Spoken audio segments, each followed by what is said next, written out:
Le grand dialogue. Sigika Foba. Le grand dialogue de l'émission de débat du studio Tamani sur votre radio. Chenni Beri. Halud Maudi. Chenni Beri. Sigika Foba. Le grand dialogue. An lamɛnbaaw an b'aw bɛɛ fo ka waleɲuman dɔn an ka bi sigi k'a fɔ ba bɛna hakili jagabɔ fɛn min de kan o de ye taama o ni jago gɛlɛya min bɛ o kan jamana kɔnɔna na walasa ka se ka kuma o ko kan sa an ka wama welele olu ye mɔgɔ saba ye Saliyu Giro n'ale ye ayiwa jago o ni taama baaraw dɔnba ŋana ye Seyidu Jawara ale ye député ye min ye an ka jamana douane o ɲɛmaaba kɔrɔ don Isiyaka Usman Kulibali ale ye transporteur ye wa fana kulu min sigilen do sen kan walasa ka taama nɔgɔya Lomé Wagadugu Sikaso ani Bamako sira kan ale yo o maa dɔ ye ne yɛrɛ ye Muhamadu Ture. Le grand dialogue. Ayiwa an y'a fɔ k'an bɛna hakili jagabɔ bi fɛn min kan o de ye taama o ni jago gɛlɛya min bɛ don o la an ka jamana siraw kan wa ko o ko bɛ tali kɛ ka ɲɛsin hadamadenw yɛrɛ ka taama kan ani jagokɛlaw yɛrɛ ka minɛnw donni gɛlɛya o ni fana labɛn minnu yɛrɛ donnen do taama yɛrɛ baara hukumu kɔnɔna na jamana kɔnɔna na ayiwa ɲininkali fɔlɔ an b'a tengu Saliyu Giro la e jateminɛ jumɛn de kɛ gɛlɛya minnu bɛ ka ɲɛsin nin fɛn saba ninnu bɛɛ lajɛlen ma. N b'i fo fɔlɔ ka studio Tamani fo ni débat organisé la ka an lamɛnbaaw fo gɛlɛya caman kɔni de b'a la mɔgɔ gansanw ka taama sira comment dirais-je sirabaw kan dugutaga siraw kan gɛlɛya b'a la mobiliw gɛlɛya b'a la doniw fana gɛlɛya b'a la hakilila n'an sera ɲɛfɛ ka se a wala ayiwa Isiyaka Usman Kulibali e ye transporteur ye aw de bɛ kɛ sira kan aw bɛ gɛlɛya ninnu fana caman ye i bɛ se ka dɔ ɲɛfɔ an ɲɛna a kan. Bon n cɛ ni baraji ne bɛ fo n bɛ tila ka studio Tamani fo n bɛ tila ka MJP mɔgɔw fo u ka waleya ɲuman na e bɔra ka ɲininkali min kɛ bon aw kɔni degun tɛ mɔgɔ si la bi ka fɔ an ka sirakunda taama ninnu ko degunba le bɛ taamadenw kan komi Giro bɔra k'a fɔ cogo min na a bɛ taamadenw kan komi a bɛ minɛntaraw kan cogo min ka don Mali kɔnɔ yan gɛlɛya caman b'a kan an talen ɲɛfɛ baro kɔnɔna na n'Ala sɔrɔ ma an bɛ da don a caman na. Seyidu Jawara e ye député ye n'a fɔra ko gɛlɛya bɛ taama baaraw la e yɛrɛ ye douane ɲɛmaaba kɔrɔ ye e hakililata ye jumɛn y'a kan. Ok monsieur Touré n bɛ bɛɛ lajɛlen fo a fɔra cogo min na bi an ka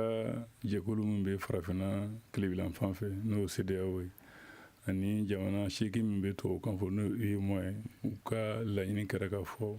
taamakɛla wasa an ka kɛnɛ kan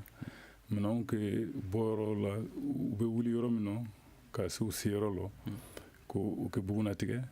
hali sale min kan ka sara minɛnw kan dɔw bɛ olu labira an ni ɲɔgɔn cɛ minɛn min dilara an fɛ yen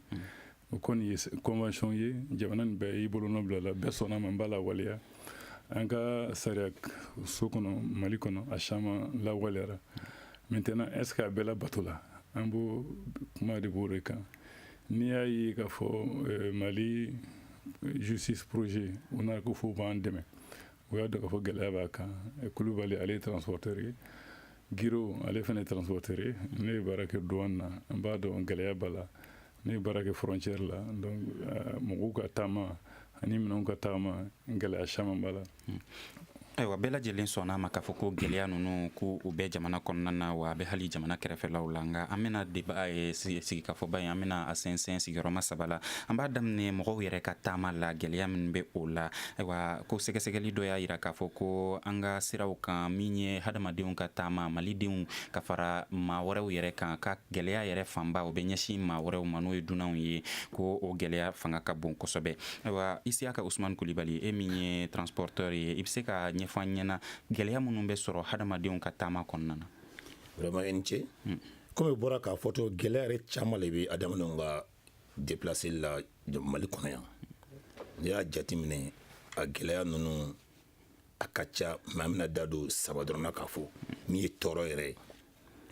donc komi honorable bɔra k'a fɔ cogo min na an ni jamana dɔ jɛna k'an bolonɔ bila sɛbɛn dɔ la min y'a to an bɛ se ka taama ɲɔgɔn fɛ n'an tɛ ɲɔgɔn tɔɔrɔ sɛbɛn ninnu kɔnɔ minnu bɛ bila sira kan ka mɔgɔ kɔlɔsi a yɛrɛ k'a fɔ ni fɛn fɛn bilara sira kan n'a bɛ fɔ ko poste de contrôle fɛn bɛɛ b'a kɔnɔ a kan ka bɛn mɔgɔ sigiyɔrɔma 5 ma mais sigiyɔrɔma 5 na bɛɛ ka baara kɛta fɔ n bɛ sɛbɛn nin kɔnɔ o sɛbɛn ye jama jɛkulu sɛbɛn de ye bɛn kɛra ma maliyɛnw fɛ fana mali faamaw fana bila ka sɛbɛn nin waleya k'a bɛn an yɛrɛ ka sariyadenw ma o sariyaden batocogo a fɔra min kan ka kɛ maa ye mun kɔlɔsi sirakun na n'an ka taamadenw sera ka ban dɔrɔn ni pièce contrôle daminɛ n'o y'u ka sɛbɛn ninnu mun b'u kunna e b'a ye olu bɛ fɛn ɲini yɔrɔ ninnu na min ma ɲini o fɛ sɛbɛn nin kɔnɔ o fana bɛ baara kɛ terrain kan baara min ma laɲini o fɛ an fana bɛ taa mɔgɔ fana sigi sɔrɔ o poste ninnu na a ma daga minnu ka sigi dɔw kɛra gɛlɛya caman ye ne ye mɔgɔ ɲininka ka pièce la an ko an de bɛ espace kelen kɔnɔ k'an bɛɛ kelen k'an bɛ don ka bɔ kɛ lafiyara dɔ nana n'a ka jamana sɛbɛn ka na yɛrɛ e la e y'a minɛ ko k'a bila gɛrɛfɛ ko n'a ma nin saba a tɛ tɛmɛ a b'a sara komi ne m'a fɔ ou bien e bɛna fɔ ko a k'a ka na vaccination ye e tɛ dɔgɔtɔrɔ ye ni o kuma daminɛna ka bɔ o dɔgɔtɔrɔ ka baara ye e de bɛ dɔgɔtɔrɔ kɔrɔsi o waleyara mais n'i y'a ye polisi bɛ taa fɔ waati min ko ka na ni o vaccination ninnu ye jɔnni y'o fɔ a ye donc u b'a fɔ ko wayi ko méconnaissance de texte ko o sɛbɛn dɔnbaliya lo sɛbɛn dɔnbaliya tɛ dɛ polisi si tɛ k'a fɔ e ka formation na k'a fɔ ko nin y'a ɲɔgɔn fɔra e ye min bɛ fɔ e ye formation kɛ ne bɛ min kɛ terrain kan kelen tɛ ne ka ɲɛmɔgɔ sera ka hakilina sɔrɔ ka fɛn dɔ waleya min ma anw bɛɛ lafiya k'e ka kɛ o waleya kɛbaga ye n'e kɛra o waleya cɛbaga ye mais k'e t'a dɔn n'e t'a dɔn e bɛ taa mun kɛ fɛn fɛn n'e t'a dɔn e man k'e bila o kɛnɛ kan o ye gɛlɛya belebele ye min man ka mɔgɔw sɔrɔ o bɔlen kɔ ara bili ne nana lɔ sisan k'a fɔ papier dɔ b'a bolo ko papier man ɲi ko a ye ko e yɛrɛ ko ma vaccination a ye dɔ yɛrɛ e ko non k'o man ɲi a man ɲi n'a ye e ye wari d'a ma e tɛ se ka pikiri k'a la e bɛ wari minɛ ka don e tɛ dɔgɔtɔrɔ ye n'e je wari minɛ a dun man ɲi ka ban e y'a dɔn banajugu b'a la e kan k'a bila ka don wa n'a ma ɲi ne y'a minɛ sisan min ka surun la i b'a minɛ i b'a bila ka taa yɔrɔ la a kana bana don e ye wari minɛ k'a bila ka don ni bana ye komi e b'a fɔra cogoya min na donc c'est que e bɛ ka bana fili maliyɛnw ma o fana ye waleyajugu min cɛ ka jugu donc o ye fɛn ye jamana kɔnɔ an fana y'a jateminɛ an gɛrɛfɛ jamana dɔw la olu fana t'an ka pièce de kɔni donc ka gɛlɛyagɛlɛw fara ɲɔgɔn kan o kɔfɛ sigasɛgɛlikɛla bɛɛ nana minnu bɛ yen u b'a fɔ ko observatoire des pratiques anormales olu nana ka na gafe bɔ depuis san 2012 21 o ka rapport 21 na fo a 27 na bi san saba u bɛna fɔ ko Mali ye jamana ye min bɛ mɔgɔw tɔɔrɔ ka tɛmɛ bɛɛ kan taama sira fɛ donc o kɛra jamanadenw ma waleya taara mais n'a bɛ kɛ don min gendarme ɲɛmɔgɔ polisi ɲɛmɔgɔ mɔgɔ n'a bɛ sigi poste la a bɛɛ ɲɛmaa bɛ wele kelen kelen ka sigi ka sɛbɛn nin d'o ma k'a fɔ n y'a ka mɔgɔw ka kɛwale ye ni jamana tɔgɔ tiɲɛ waati ye mais ni hali bi fɛn tɛ bɔra fɛ fɛn bɛ fara a kan k'an bɛ sigi o kɛnɛ kan k'a fɔ cela veut dire que toujours a kɔni bɛ yen kɔni. Saliu Giro Kulibali bɔra ka dɔ fɔ gɛlɛya ninnu na est ce que e hakili bɛ dɔ wɛrɛw la a da ma se minnu ma ka ɲɛsin. n bɛ se ka mun fara a kan kumasuli ko dan don k'a fɔ ko san joli joli Mali de tɔgɔ bɛ fɔ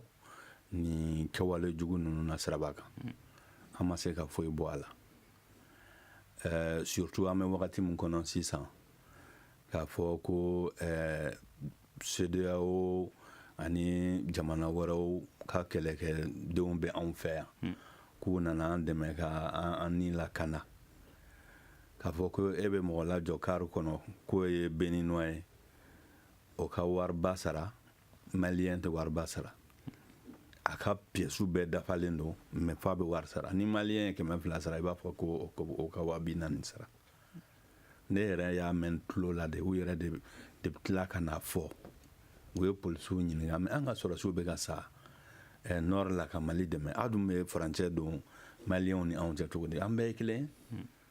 donc ne bolo o ye kumasoli ko dan ye. Ayiwa nka i y'a yira sisan ko ni Maliyɛnw ye i n'a fɔ 200 ɲɔgɔnna sara jamana wɛrɛ ma olu bɛ min sara a ka ca n'o ye yali n'i ka sɛbɛnw dafalen don yali i kan ka wari yɛrɛ sara wa. I ma kan ka foyi sara i ma kan ka foyi sara mais u b'a wajibiya i kan de i k'a di ni se wɛrɛ t'i ye wajibi kɔni i b'a sara bɛɛ b'a sara i fana bɛ tugu nɔfɛ k'a sara bon n'i y'i ja a bɛ se ka tuma dɔw la a bɛ se ka kɛ o bɛ pan i kunna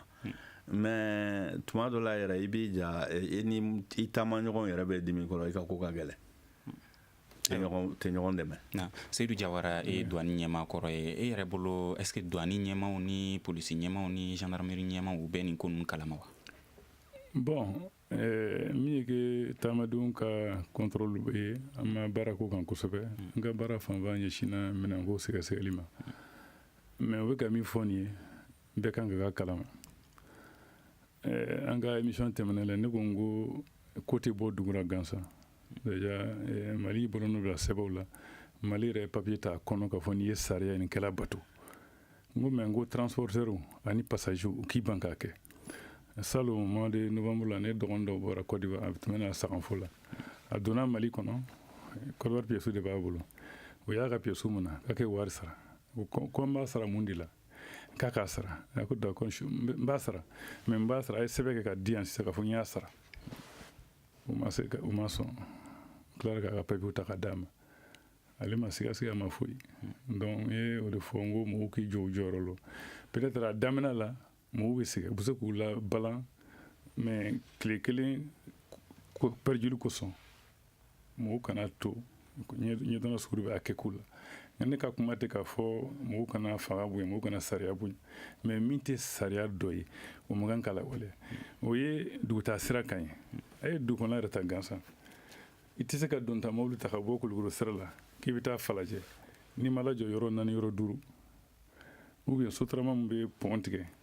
tile kɔnɔ u bɛ lajɔ yɔrɔ dama min na u bɛɛ bɛ wari sara kelen kelen ya dɔn kɔni u bɔra dugu la u bɛɛ kɛ bɛɛ lajɛlen ɲɛna donc faamaw kan ka k'a kalama faamaw kan k'i jɔ u jɔyɔrɔ la nin bɛ se ka lawaleya cogo min na adamadenw ni kɛla lafiya laɲini kɛra an ka jamana ɲɛmɔgɔw fɛ cogo min na ne kɔni bɛ se ka min fɔ o ye.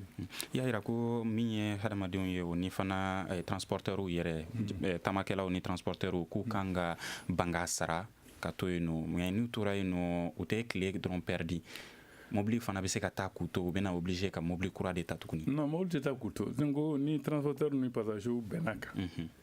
u bɛ kari kelen jɔ ka 2 jɔ kari bɛ se 10 ma 20 ma waati tile waati bɛɛ b'a ko mun de bɛ yan. finitigiw yɛrɛ b'u yɛrɛ ɲini donc n'o kɛra sisan mɔgɔw kɛ sɔn an sɔnna tile kelen kɛ pɛridi an kun mɔgɔw ka fɔ an sɔnna o ma mais an tɛ nin kɛ sariya tɛ ou bien n'an b'a sara a y'a dalu fɔ an ye a y'a fɛn d'a ma papier d'a ma o ma ni wari kɔni bɛ sara a kan ka taa faso kɛsu de kɔnɔ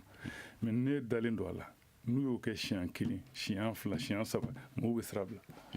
ayiwa Isiaka Usman Kulibali aw min ye transporteur mun n'aw to o walew bila sen kan. bon comme a y'a fɔ cogo min o ye waleya ɲuman ye mais Giro ye fɛn dɔ fɔ o fana b'a la c'est à dire et puis jamana an bɛ jamana mun na sisan an kan ka ɲɔgɔn lamɛn a ma se anw ka lɔ ka taa pɔsi fa jamana pour que ninnu ka se k'u ka waleya kɛ jamana bɛ tun b'a la mais sécurité de la bon an bɛ se ka taa sira bari an bɛ kɛlɛw bɛɛ kɛ i bɛ jo sɔrɔ a la mais est-ce que u bɛ se ka k'an taabolo ye wa donc an ka ɲɔgɔn lamɔ jogo ɲuman kan an ka ɲɔgɔn lamɔ can kan n'o ye ka pièce minɛ an ka agent minnu yɛrɛ bɛ yen olu jɔlen bɛ Mali contravention ma mais autorité bɛ se ka taa hakili jagabɔ kɛ cogo di ka bɛn ko dɔrɔn k'a fɔ an bɛ nin kɛ n bɛ jamanadenw lafiya n bɛ jamana wɛrɛ mɔgɔw lafiya an ka territoire kan aw minnu bilara waleyara aw b'a sɔsɔ bɛɛ ɲɛna fɛn ma fɔ o de ye gɛlɛya ye o ne bɛ min fɔ an bɛ comité national de facilitation na anw bɛ yɛlɛ ka sensibilisation kɛ mais suivi t'a la anw y'a kɛ est-ce que dɔ bɔra la wa foyi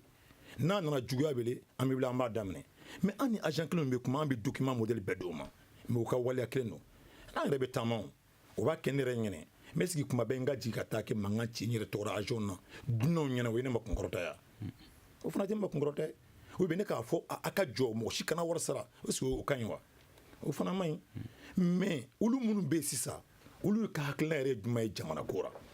o ye kɔmɔgɔ ye bi sini o bɛ kɛ ɲɛmɔgɔ ye dɛ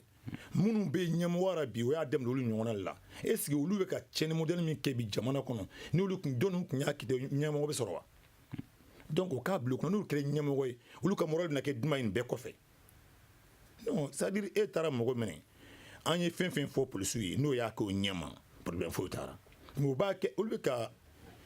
réseau dɔ de former o yɛrɛ fɛ yen ka tigininw bila yen ne ye n réglé bɛ tigɛ nin ne ye réglé bɛ tigɛ nin ne ye réglé bɛ tigɛ nin fo ka taa se tigi laban ma k'o fɔ gardien bɛ tigi laban lo n'ale m'a ye bolo ale tɛ barrage dayɛlɛ donc n'an taara k'e jɔ Jawara ye min fɔ c'est vrai an y'a ɲɔgɔn dɔ kɛ Sikaso jusqu'à commissaire nana k'o mugu relevé yɔrɔnin bɛɛ a polisi bɛɛ relevé ka bɔ yen ka na mɔgɔ kɔrɔ ye mais an ka mais o kɛra min kɛ est-ce que a dabilara kɔfɛ olu tila k'a kɛ bilen donc cela veut dire que leçon tɛ ninnu ma quoi lamɔliya de Giro bɔra ka min fɔ n ye maloya ko ye e ka jamana kɔnɔ mun ka jugu ka maloya bɔ e yɛrɛ ka jamana kɔnɔ mun ka jugu ka maloya bɔ mais ni mɔgɔ min tɛ malo ye jɔnni ye mɔgɔ min tɛ malo diɲɛ kɔnɔ a kɛwale la i b'a o tigi tɔgɔ fɔ cogo di donc o de gɛlɛya donc k'a fɔ ko an bɛ ban an tɛ ban o ko ye anw man ka fɔ an bɛ ban olu man ka fɔ bɛ ban o k'a kɛ a fɔra ye cogo min na laɲini min nana ka jamana ko k'a ta o laɲini tɛ foyi ye anw yɛrɛ ka sabati kɔ fɛn ma c'est à dire olu ka tenue min don ta tenue min dɔrɔn n'an ka wari de c'est l'argent du contribuable an ka wari don o bɛ sara n'an ka wari de o bɛna lɔ anw ɲɛ cogo di ko anw bɛna mankan de ci u la pour que ka baara kɛ a d'anw ma o k'a lɔ ko sɔnna cidenya ma o ka ci k'a kɛcogo la jamana ka lafiya dɔrɔn a banna. ayiwa honorable Jawara mun de bɛ ayiwa agent ninnu yɛrɛ bila nin wale ninnu na u tɛ sara u t'u ka sara sɔrɔ de wa walima gɛlɛya jumɛn de b'u bila nin. bon ko jogojuguya don a t'olu kelen na a bɛ Mali taabolo bɛɛ la bi i taara Mali baarada fɛn fɛn na hali mun tɛ foroba baara ye dɔgɔtɔrɔso la o yɔrɔ o yɔrɔ la sirakun na nin di yan o ma la tɛ mɔgɔ si la bi donc o ye jamana yɛrɛ taabolo ye bi mais taabolo ɲuman tɛ parce que n'a sera o cogo la k'a fɔ mɔgɔ si tɛ se k'a ka hakɛ sɔrɔ mɔgɔ si tɛ se ka misikɛnɛ jarati sɔrɔ i ka magoɲa sira fɛ f'e k'e fɛn bɔ a bɛ defoba bila jamana la a bɛ mankutujugu se jamana ma maintenant a bɛ laban cogo di kɔrɔ k'an ka kunu jɛrɛ tun b'o kan yurugu bɛ se ka dabila cogo di Mali la an da bɛ tila ka so ma nka i y'a yira k'a fɔ ko taamadenw o ni bolimafɛntigiw n'olu ye wuli ka jɔ kɛ k'a ko bɛ se ka dabila nka min ye agent ɲɛmaaw yɛrɛ ye olu bɛ ka mun de kɛ walasa ko ka dabila. bon comme déjà Kulibali y'a fɔ cogo min fo u ni agent ka ɲɛmɔgɔ ninnu bɛ sigi ka kuma n b'a dɔn sigi ka fɔ a ma da san kelen tɛ san fila tɛ san saba tɛ maintenant a bɛ dabila cogo di c'est pour que n ye kuma de fɔ a tɛ se ka ɲɛ olu yɛrɛ kun kɔ n'u jɔ u jɔyɔrɔ fɛn dɔ ka fɔ nin tɛ sariya ye kɔni olu yɛrɛ sen t'a la ɲɛmaaw yɛrɛ agent ɲɛmaaw yɛrɛ a bɛ fɔ la mais n tɛ se k'a fɔ u jɛmakan don parce que n'i tɛ ko min ju la i tɛ se ka n'i fara di kuma ma o kan i bɛ don fili la agent dɔ bɛ se ka dɔ kɛ sira dɔ kan peut-être que a ka ɲɛmɔgɔ cercle la ou bien région na ou bien jamana kuntigiba yɛrɛ n'i ko b'a kalama i bɛna nkalon tigɛ mais kɛwale mun filɛ ni ɲɛmɔgɔ so b'a fɛ k'a dɔn a ka nɔgɔn ni fɛn bɛɛ i k'i mobili ta dɔrɔn k'i t'i jɔ kɛrɛfɛ kuro cɛ i bɛ taa sɔrɔ ɲɛmɔgɔ bɛɛ ma dɔn yɔrɔ bɛɛ agent bɛɛ tɛ hali ne bɛ dɔɔnin tɔ ne bɛ taa n jɔ yɔrɔ dɔ yɔrɔ jɔcogo sugu dɔ la n bɛ fɛn caman kɔlɔsi mɔgɔw tɛ ne dɔn mais ni polisi gendarmerie ou bien douaniers jɔra k'a fɔ an bɛ taa mɔgɔw kɛwale yɔrɔ jɛ nin yɔrɔ ninnu a kɛra Mali yɔrɔ yɔrɔ foyi t'a la a bɛ ɲɛdɔn maintenant min bɛ fɔ k'a fɔ sécurité ko bɛ sɔn o kɔni o ye tiɲɛ ye mais nin daminɛra bi a ka ca san 40 a ka ca san 40 ne yɛrɛ carte ta siɲɛ kelen depuis 85 ka bɔ Kodowari kana bɔ ne ye min ye n y'o lakali ninnu ɲɛna sisan ne bɔra 2010 ka bɔ Sénégal ka taa Conakry ne ye min y'a la n b'o de dɔn e yɛrɛ douanier ye ne yɛrɛ douanier ye a dara e yɛrɛ kan a dara ne kan kelen kɛra aéroport dɔ la contrôle an bɔra an nana ban douanier kɛ ma ne ye n ka carte bɔ ka yɛrɛ la ka komi ye douanier a ko n ka tigɛ ci a ɲɛ kan tigɛ ci ɲɛ kan kɔrɔ a bɛ ka wari de ɲini fɛ ne ko n k'e tɛ malo la n ka papier da ne ye n ka papier bɔsala ka taa n ko donc o n'a kɛwale min filɛ o donc Mali kelen tɛ a bɛ se ka ban cogo di jamana kɔnɔ i bɔra kɛ o ye jamanaden bɛɛ ka kɛci de ye kunnafonidilaw k'a fɔ kɛwale jugu a kɛ fɔ sinon i bɛ fɛn y'i ɲɛ la i bɛ maloya ka ne to kuri don dɔ la Sénégal ke muso a bɛ hakɛ to u nana mobili bloqué a ko n tɛ u b'a ko fɔ n kɛ daw fɛ n tɛ nin kɛ n tɛ nin kɛ o bɛ ka fɔ e ma i ka jamana kɔnɔ agent na a bɔra siraba kan k'a fɔ ko n tɛ a b'a fɛ n kɛ daw fɛ n tɛ o tɛ maloya ye tiɲɛ don wa min tɛmɛna u ni ɲɔgɔn cɛ ne t'o dɔn donc kɛwale min filɛ nin ɲɛmɔgɔw kan k'a lajɛ a bɛ se ka siri na cogo min agent bɛ terrain yɛrɛ kan a y'a fɔ cogo min u ka formation na a bɛ f'u ye u kan ka taa adamadenw ma ni sira jɔn ye u kan k'u lafaamuya cogo di bon n m'a fɔ ni mɔgɔ min bɛ fili la n'a ka papier ma dafa o n'a fɔ cogo hali ni papier ma dafa i bɛ se k'a lafaamuya parce que mɔgɔ caman bɛ an ka taama sira ninnu kan i bɛ taa sɔrɔ wolosɛbɛn yɛrɛ t'u la carte d'identité t'u bolo kasa bi maliyɛnw yɛrɛ lo ka hali ka bɔ dugu dɔ la ka na dugu dɔ la i bɛ mɔgɔ sɔrɔ fana ka bɔ jamana ka na jamana o yɛrɛ si t'a bolo donc n'o mɔgɔw la faamuyala papier sɔrɔli kɛ nɔgɔya parce que hali ko sisan ko kɔrɔ k'a fɔra ko carte biométrique malla min bilaro no la e kartini nay kartina soro libi ne alita tununa e ke dogala soro baray e ma Muhammad Ali kata ka fameta bi kata sini ka soro o fente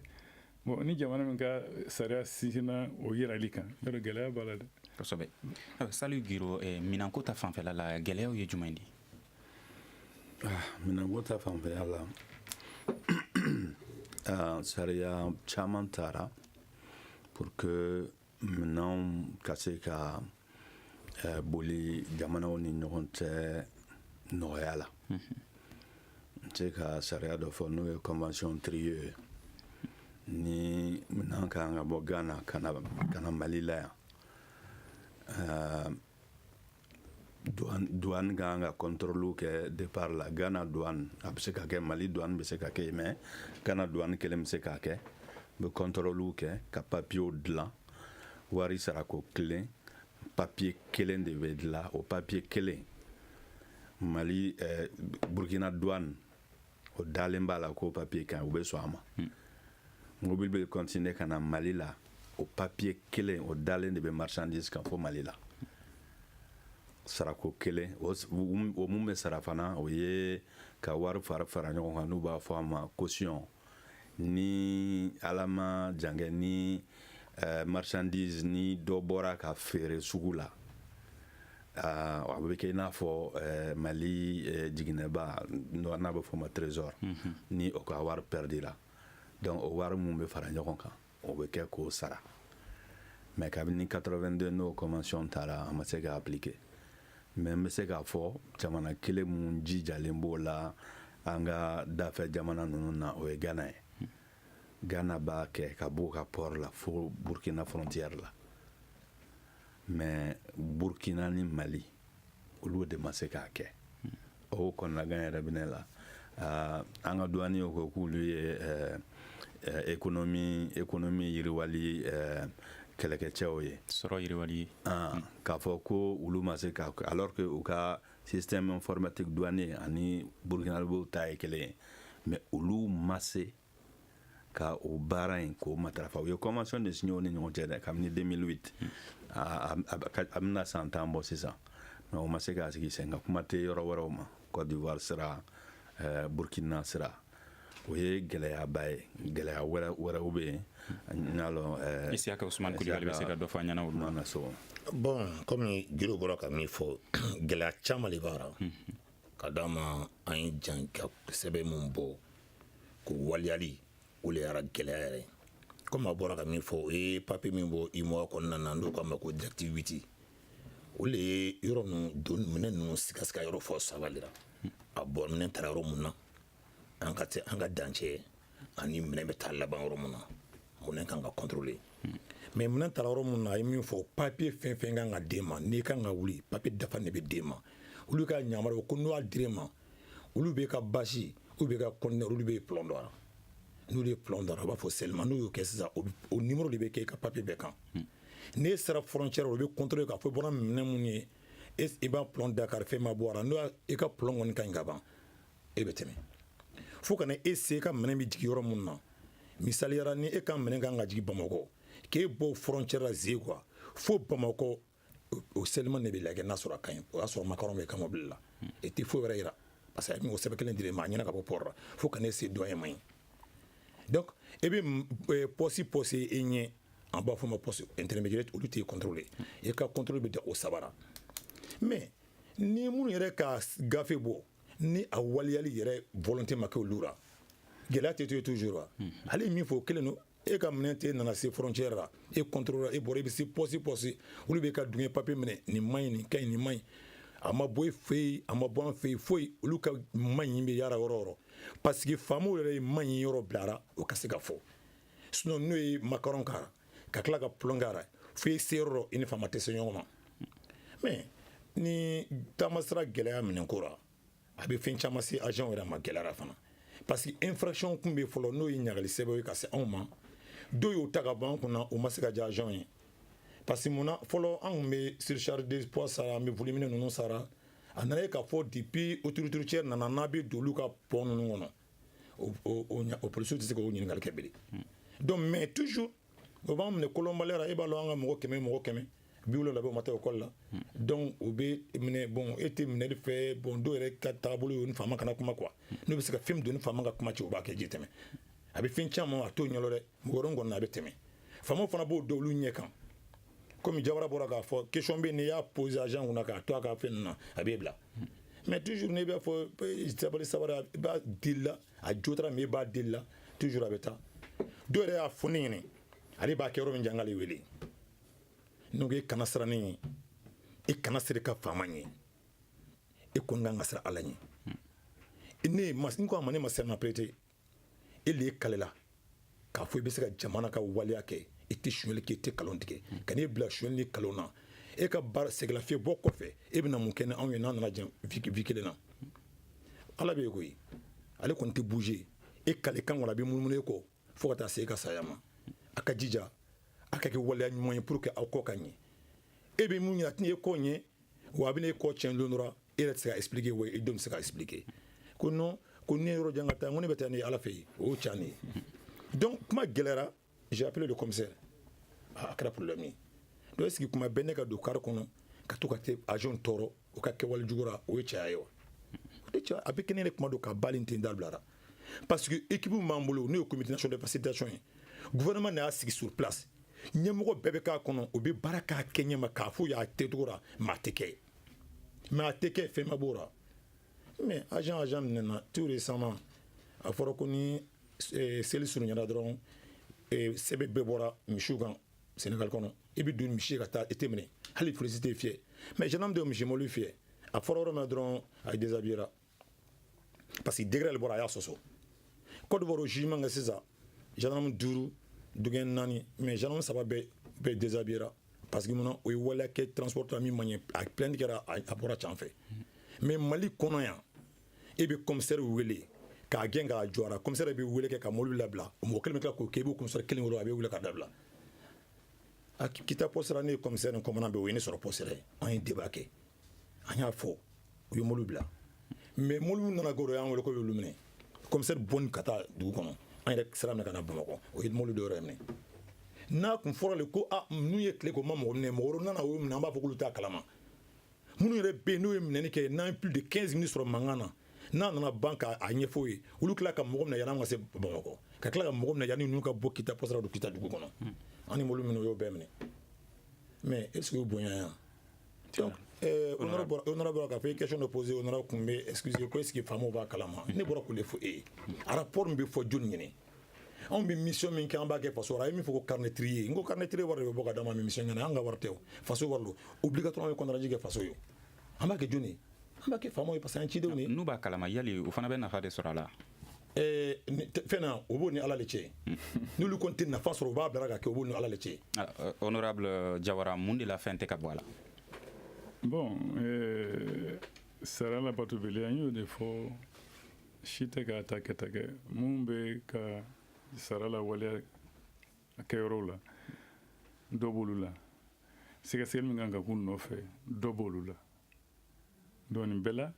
a gɛlɛya bɛ boli mɔgɔ mun kan olu man kan ka bila bolo kɔfɛ nin ko la pour que an ka se ka solution sɔrɔ a la i ka ɲininkali bɔra minɛnko kan gɛlɛya min b'a la effectivement Trier bilara sen kan 1982 Mali la kɛra jamana fɔlɔ ye mɔgɔ min ye sariya ta a ka baara 83 84 k'a lawaleya mais waati y'a sɔrɔ Côte d'Ivoire D25 bɛ yen ani D6 ni minɛn min bɔra kɔ kan ka na n'i b'u ka jamana cɛci i bɛ D25 ta n'i ye minɛn min san Côte d'Ivoire i bɛ D6 ta Sénégal ta tun ye min bɛna terrain fɛ i bɛ tifu dilan o problème ba t'o la comme n'u wulila contrôle ba t'o kan min bɛna sira fɛ olu fana ka déclaration tun b'a dan na gɛlɛyayɔrɔ kɛra min ye jamana bɛɛ bɛ trier mina caution ni wari min kan ka sara finalement nana kɛ sara yɔrɔ caman ye parce que ni mɔgɔ min bɛ bɔ Lomé sisan e bɛ Burukina cɛci ka don Mali la i b'a sara Lomé i b'a sara Burukina i bɛ tila ka na sara Mali la o ka gɛlɛn donc chambre de commerce ni doyen so u ye sigi ka fɔ caman kɛ mais u ma se ka bɛn kelen ka fɔ an bɛ papier kelen dilan port la Dakar ou bien Abidjan o kan ni minɛn kan ka taa Gao o papier kelen kɛ da minɛn kan ka taga mais ne bolo an bɛ yɔrɔ min sisan baara kan ka se ka nɔgɔya informatique ne bɛ bɔ yen waati min na an ye informatique baara daminɛ ka ne yɛrɛ to directeur la ni kɔrɔba directeur an tun ye ka sɔrɔ a ma développé ale bɛna a bɛ antenne V4 san a b'a bila Zegwa n'u ye baara kɛ tile kɔnɔ a b'a yɛlɛma yen maliyɛnw b'a ta yen an b'an ka papier dilan n'o ye mais i ye Sénégal sira tan sisan dès que minɛn bɛ bɔ port la dɔrɔn en tout cas minɛn bɛ bɔ kɔ kan ka na Mali la papier Mali dɔnyaso bɛ papier min dilan i b'a se k'a ye frontière la i b'a ye Bamakɔ yan mais mun bɛ sɛgɛsɛgɛli bonya minɛnw kan il faut reconnaître que commerçants fana caman tɛ jɛlen kɛlɛ dɛ e yɛrɛ bɛ camion ye 40 tonnes a sɛbɛnla ka kilo tonne 15 de b'a kɔnɔ a sɛbɛnla ka minɛn sɔgɔma kan ka tɛmɛ 5 kan e mago on n'a pas besoin que intellectuel bɛ k'a dɔn nin min bɛ ka fɔ nin ye tiɲɛ tɛ donc sɛgɛsɛgɛli bɛ caman bɛ kɛ a b'a ye k'a fɔ a fɔra ko min b'a kɔnɔ fɛn wɛrɛ b'a kɔnɔ ne ye san 2 kɛ port la Abidjan maa dɔ mankan dɔ donna doyen bureau ni transitaire cɛ ala ka hinɛ la Mafa Aidara ka conteneur 11 de tun bɛ yen donc Ivoirien ko fɔ k'a dayɛlɛ EMASI directeur ne wele ka na ko Jawara est-ce que a ka kan n k'a ka kan parce que an bɛ don min na bi Côte d'Ivoire kaw ka sariya de bɛ bato n'o ye D25 ye Mali ka sariya t'o ye donc n'u ko k'u b'a sɛgɛsɛgɛ i tɛ se k'a bali dɛ n ko mais ni an tagara u fɛ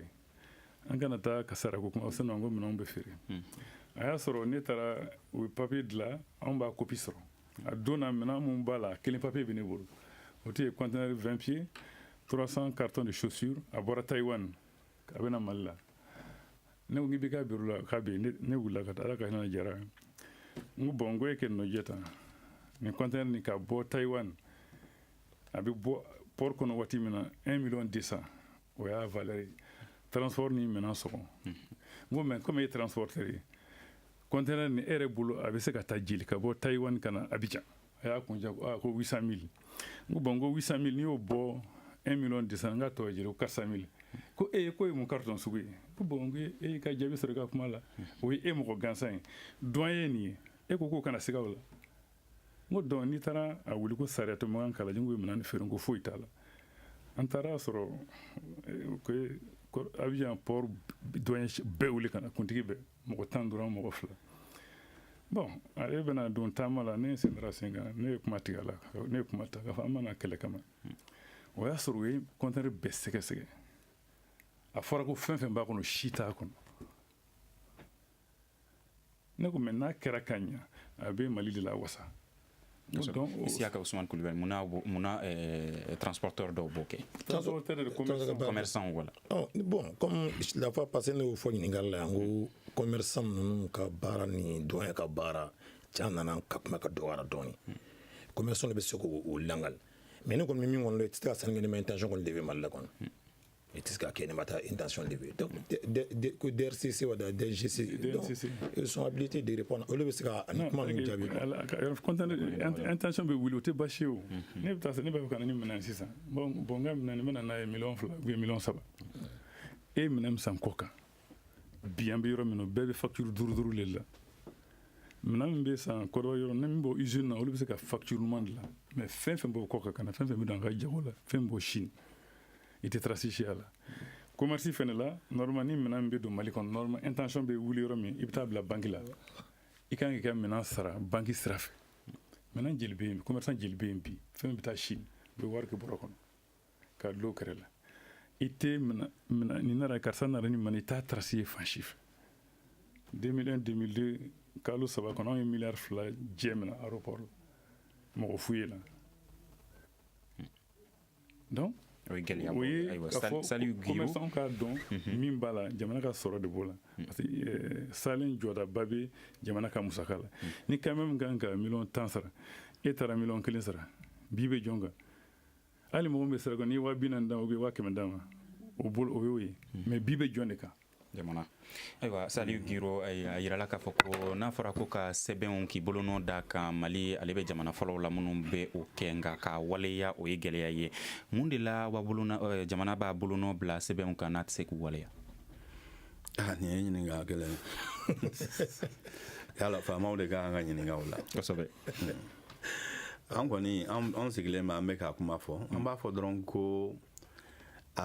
k'a baara lawaleya a tɛ faamaw kɔnɔ n'o tɛ u b'a kalama mun bɛ ka kɛ u b'a dɔn u ye mun signé u b'a dɔn a ka kan ka waleya cogo min na n'a tɛ ka kɛ an b'a fɔ dɔrɔn ko a kɛli t'u kɔnɔ. Ayiwa an bɛ segin ka na honorablement Jawara mun de la jamana b'a bolonɔ bila sɛbɛnw kan ni a b'a dɔn a tɛ se k'u waleya. Bon jamana n'i tɛ se ka to i kelen na jagoya i bɛ bolonɔ bila papiyew la mais a kɛla waleya ka ɲa anw ka nafa fɔlɔ de b'a la ni fɛn fɛn filɛ nin ye a tɛ bi don Mali kun a tɛ bi don Mali kun an bɛ min tiɲɛ minɛn donko jugu la a ka bon ne dalen don a la n'a kɛra ɲɛma min bɛ sɔrɔ bi an bɛ se k'a kɛ a doublé ne dalen don n b'o fɔ hali n tɛ siran. Isiaka Ousmane Coulibaly n bɛ ka min fɔ ne fɔ san caman kɛla an ko bon maintenant si tɛ bɔ n'an ma a kɔnɔ ci k'a sɛgɛsɛgɛ n'i y'o fɔ yɔrɔ min na dɔrɔn mɔgɔw bɛ baara bila u bɛ kunɲɔgɔn kelen kɛ k'a se i bɛ se tile 10 ma yɔrɔ o yɔrɔ hali mobili jɔyɔrɔ tɛ sɔrɔ siraba kan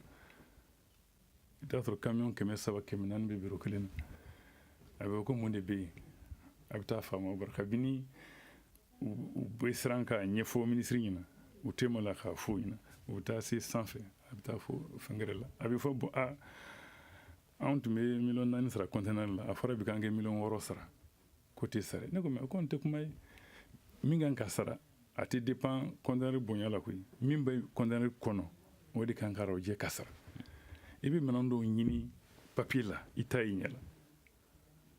ɲɛ la mais pourtant a bɛ don bazin b'o la fini fanba ne ko sisan lampan vert conteneur kelen falen dɔ la bon lampan vert kɔni sɔngɔ ma ca mais a falen dɔ fini na donc a bɛ kɛ mais o min filɛ o ye hali bi e min b'a a baara kɛ la ne ma dɛmɛ faamaw fɛ i sanfɛmɔgɔw fɛ fu de don ne yɛrɛ bɛ se ka caman fɔ o la bon komi an t'o kɛnɛ kan. Ayiwa Isiaka Ousmane Coulibaly honorable bɔra k'a fɔ sisan na k'a fɔ ko jamana b'a bolonɔ bila sɛbɛn caman kan walasa a kana to a kelen na sinon a batuli a nafa bɛ a yɛrɛ kan nka i b'i bolonɔ bila sɛbɛn kan i yɛrɛ b'a dɔn a waleya bɛ kɛ baara ye yali o ka kan wa. Bon bolonɔ yɛrɛ dɔrɔn tɛ dɛ n'o taara bolonɔ bilara kɔfɛ u bɛ tila ka na waleya sɛbɛn fana ta n'o b'a fɔ ko k'a transposer au niveau national u bɛ ta waleya sɛbɛn ta min ni an yɛrɛ ta bɛ bɛn i b'a sɔrɔ minisiri 7 président ani fɛn bɛɛ bolonɔ b'ara mais a tɛ waleya bon comme Giro bɔra ka min fɔ nin ka nɔgɔn ni fɛn bɛɛ laɲini foyi tɛ faamaw bolo ni min t'anw ka laɲini ye mais olu bɛ taa laɲini kɛ waati min na o y'a sɔrɔ an m'a fɔ ye o b'an ka laɲini dɔw taara waati la kɛ n'a dun nana ko ka waleya olu ye minnu bila terrain kan n'o m'a waleya min b'o ni ɲɔgɔn cɛ a waleya bala olu bɛ se k'o fɔ an ye sisan n t'a kalama kɔni tɛ se ka fɔ mɔgɔ si ɲɛna parce que mɔgɔ si somɔgɔ tɛ mun tɛ voyager n bɛna misali kelen dɔrɔn ne ma koyi comité wulini ka yaala k'a ye poste min ka gɛlɛya ka bon ka sɔrɔ nafa t'a o bɛnna poste 11 ma 48 na o y'a 11 wuli k'a to di 37 ye 11 wuli Segu Doda wulilen Segu commerçant ne bɛ ka poste in tunu feere la ni denmisɛnnin dɔw wulila ka taama kɛ ko a bɛ na ni insécurité ye bon a fɔra gouverneur un gouvernement vraiment très courageux a ko bon ninnu y'a fɔ sikasiga ka bɔ o ma bali k'an ka jamana sécuriser donc transporteur kuma dɔrɔn o taara armée nɔfɛ dɔrɔn armée a corridor sécurisé poste de contrôle tɛ foyi tɛ mais o bɛ yen mais mɔgɔ tɛ tɔɔrɔ la o bɛ don sago ma maintenant est-ce que o ni o t'a kalama o gouverneur sera k'o disposition ta n'o t'a kalama o bɛ kɛ wa o fɔlɔ filanan ye jumɛn ye ministre de l'intérieur bɛ bi k'a to gouverneur ka ye an ye mission 2 k'a fɛ yen a yɛrɛ ye préfet d'anw kan ka taa baara ninnu kɛ ka segin ka na a b'a kama baara nin ka da yɛrɛ ye a ye baara nin apprécier mais a kɛra ministre ye min kɛ a baara nin b'a nɔ na rapport bɛ d'a ma a ye mun kɛ a ka représentant yɛrɛ bɛ comité kɔnɔ. Ayiwa an b'a ye transporteurs bɛ wuli ka jɔ caman kɛ aw ye baarajɔw kɛ est ce que aw ka baarajɔ ninnu aw ka laɲiniw kɔnɔna na aw bɛ ni kunnafoni ninnu lase aw bɛ ni laɲini ninnu ɲini fana. ni baara transporteur ma deli ka baara jɔ ka ye transporteur ça c'est un soldat de l'économie n'an ye baara jɔ an bɛ don insécurité la économie na an tɛ baara jɔ anw ka baarakɛlaw de bɛ baara jɔ mais transporteur yɛrɛ tɛ baara jɔ ni fɔ ka ɲɔgɔnya mana dɛsɛ an ni faamaw cɛ fo ka se baara jɔ o kɔrɔ de k'an fana bɛ Mali économie contrôle la n'anw tɛ a tɛ tourner baara jɔ ma nɔgɔ ma an ma deli ka baara depuis 2002 fo bi transporteur ma grève kɛ mais an ka baarakɛ don de bɛ grève kɛ parce que olu ka heke boshora parce que an min fɔ kan ni famo bɛnna ko ka waliya k'a sɛbɛ dɔn n'a ma waliya o kɔni bɛ grève kɛ kɔni kɛ n toli bɛ baara bila n tɛ an yɛrɛ ma deli ka baara bila bolola faamu fɛ kɛ mais an kɔni bɛ labɛn mun na baara bila la faamu fɛ baara tɛ ta min kɔfɛ ni baara bɛ ɲɛ parce que ni kɔɲɔminɛ ma bɔn tugun ma sugulen cogo tɛ ɲɛ quoi n tɛ a bɛ fɔ ko transporteur bɛ grève la transporteur ma grève kɛ yɛrɛ chauffeur bɛ grève kɛra donc chauffeur ka grève dun transporteur b'a ka hɛkɛ sɔrɔ a kɔnɔ parce que ale b'a ka hɛkɛ mun ɲinina o ye mobili taa sira le ye o ye transporteur yɛrɛ ka hɛkɛ le o olu bɛ grève min kɛ o bɛ ka hɛkɛ mun ɲinina n'a sɔrɔ faamu o ye transporteur yɛrɛ ka hɛkɛ olu tɔɔrɔ ka se niveau ma olu bɛ ka tɔɔrɔ ɲini k'a bɔ o ni faamu cɛ o kɛtɛ u ka tɔɔrɔ ɲini fana o bɛ dɔ b'an fana ka degun ra ayiwa Saliu Giro mun de bɛ se ka nin ko nin bɛɛ lajɛlen ka fu sira dan na a jaabi bɛ se ka kɛ mun de a jaabi ka gɛlɛn a man gɛlɛn a man gɛlɛn sariyaw taara mɔgɔw sugandila k'u bila sira kunw na ani yɔrɔ wɛrɛw la ko ka sariya k'a bato taamakɛlaw donnintigiw transporteurs u ka kan ka u ka obligation ye mun ye u k'u ka papiyew dafa n'o kɛra problème foyi t'a la mais a bɛ san 40 bɔ n'a ma caya n'o ye an bɛ nin situation kɔnɔ o kɔrɔ ko n ye o mun fɔ o tɛna kɛ ten n'o tɛna kɛ ten fo ka fɛɛrɛ wɛrɛ ɲini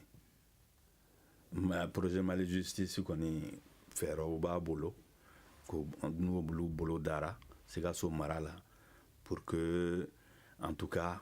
an bɛ se ka nɔ bɔ nin ko in na cogo min projet caman wɛrɛ bɛ yen mun bɛ yurugu kɛlɛ ka nɔgɔya don sira taama siraw la olu fana b'a kɛ mais ni comment dirais-je fanga bondaw n'u m'u engagé ka jamana tilen kow ka kɛ u ɲɛma ne kɔni hakili la an bɛ siran mun ɲɛ a laban bɛ s'o ma n'o ye mun ye jama ka wuli kɛ jama ka funti o tɛ révolution ye ayiwa bɛɛ degunnen don honorable Seydou Diawara mun bɛ se ka kɛ a jaabi bon ni ko bɛ cogo min na fɔlɔ an bɛ kuma faso ka baarakɛlaw fɛ ni papiye fɛn fɛn taara u kan ka ɲɛfɔli kɛ jama kɔnɔ dɔw ye dɔ bɛ se ka kalama bi mais o ye mɔgɔ min baara kɛ san 10 san 20 i b'a sɔrɔ dɔw nana san 5 papiye yɛrɛ min filɛ ale t'a kɔnɔ ko dɔn o kunnafoni do kan ka kɛ waati bɛɛ de kan ka kɛ waati bɛɛ commerçant transporteur u ni mɔgɔ ka baara ye minɛn kɔlɔsi ye u ka sigi ka fɔ kɛ an ye jamanaw ye par Union européenne ta n'i donna u ka jamana kelen na n'i ye papiye kelen dilan douane so la sisan tuma dɔ la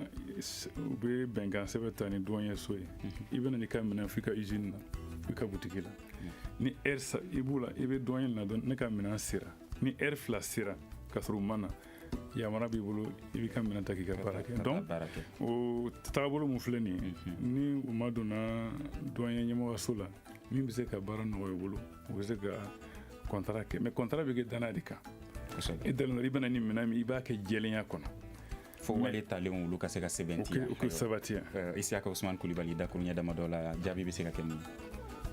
bon jaabi kɔni ye mun ye ne bolo toujours min fɔ faamaw ka minnu bɛ duguma u ka essayer k'u ka ɲɛmɔgɔ sanfɛmɔgɔ ninnu bonya gɛlɛya b'o la ni ma bonya bɛ fɛn fɛn fɔ minnu bɛ terrain kan olu y'a yɛrɛ dɛ n'i ko commissaire bɛ yen jago agent simple bɛ poste sira la jago commissaire an ka agent de y'an ka faama ye commissaire de y'an ka faama ye an ka laɲini si d'an ka se commissaire ma ye mais e yɛrɛ mana filɛ Jawara bɔra ka min fɔ mais mun bɛ bɛɛ ɲɛkɔrɔ bɛɛ ɲɛ bɛ mun na Bamakɔ yan o bɛ ka kɛ mɔgɔ ma kuma bɛɛ lajɛlen ka wuli ka jɔ kɛ walasa ko ka se ka sabati ayiwa nin bɛ dansigi an ka nin jamukan ye min ye baarakɛ ɲɔgɔnya ye studio tamani ani projet Mali justice olu ni ɲɔgɔn cɛ an ka bi ma welelenw walasa ka kuma taama gɛlɛyaw kan kun ye Saliu Giro n'ale ye taama o ni jago walew dɔn b'an ŋana ye honorable Seydou Diawara ale député ye wa douane ɲɛmaaba kɔrɔ don Isiaka Usman Kulibali ale ye transporteur ye wa fana kulu min sigilen do sen kan walasa ka jateminɛ kɛ Lomé Wagadugu Sikaso o ni Bamako sira baara walew kan o maa dɔ don ne yɛrɛ Muhamadu Ture ye jamukan ye ale k'a lase aw ma o baaraw sabatira Seydou Simbo fɛ min ye Salim Juara ye ale kun bɛ jabarani kunna aw kan bɛ a ɲɔgɔnna wɛrɛ ma. Le Grand Dialogue. Sigikafoba. Le Grand Dialogue de l'émission de débat du studio Tamani sur votre radio. Chaîne Berry, Halud Maudi. Chaîne Berry,